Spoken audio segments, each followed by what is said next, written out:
Eto na nga guys, first time na umagang-umaga lalabas kami ni Riz G. Kasi nga pupunta kami sa aming friend kay Normina. Magluluto siya ng beef adobo. Beef adobo.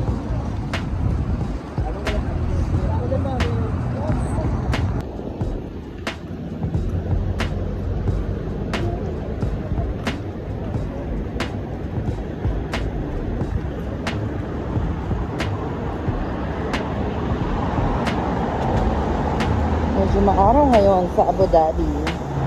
Pero malamig pa rin ang hangin.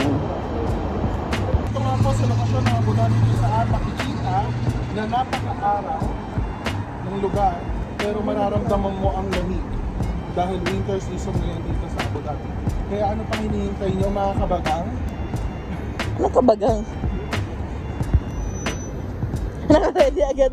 Dito sa Abu Dhabi malalaman natin na talagang napakaraming mga kabayan.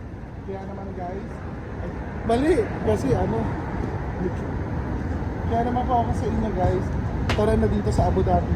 Napakalamig, kahit maaraw, malamig. Kaya ano pa hinihintay nyo guys? Mababalik na naman yung chicken top. How much is one? Here, ha?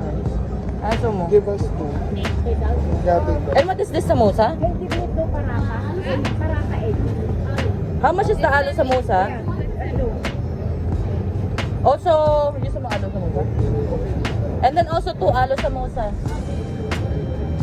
Ayun na nga guys. Yeah. Guys! Si David. Ba't tayo magpakita nito? Nagtatago siya. Okay lang yan ang sexy. Eh? Huy! Madademonetize tayo. Oo nga pala. Not for Okay, kids. okay. Not for kids naman.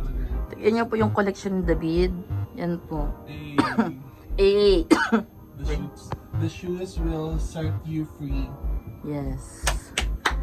Todo mo na to. Go to family!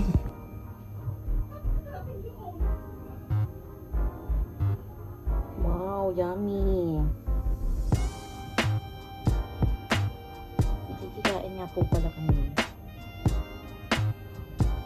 Oh my God.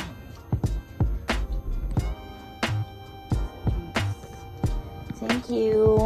Thank you, Mina and David. Bin, wala akong ligo. Okay lang, kami din eh. Sa tingin mo, nag-toothbrush na kami? Anong critical? Kasi na-aksidente, na-pira ng ulo dalawa. Ito na nga guys, just